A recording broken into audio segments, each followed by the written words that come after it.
1. Make a foot bath with water and baking soda. Find a bucket or tub large enough to put your feet in, and fill it with warm water. Add a quarter cup of baking soda at a time until the bath remains cloudy, stirring after each addition. Baking soda is known to exhibit antimicrobial activity, preventing the formation of smelly compounds associated with foot odor. Add some freshly squeezed lemon juice for a nice citrus smell. 2.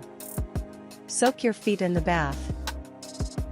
Soaking them for at least 15 minutes daily will help to reduce the odor that your feet produce. For added benefit, scrub them with a washcloth towards the end of your 15-minute soak. The baking soda helps kill bacteria on your feet while also softening your feet to make dead skin more easily removable. 3. Towel dry your feet. Avoid putting on socks and/or shoes for 10 to 15 minutes after to ensure your feet are fully dry.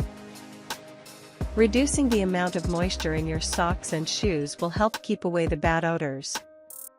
4. Look out for signs that you're soaking too much. If you're soaking for too long each sitting, or soaking too often, you may notice extremely wrinkled or sensitive feet. Decrease the length of your soaks or the frequency if you notice anything strange.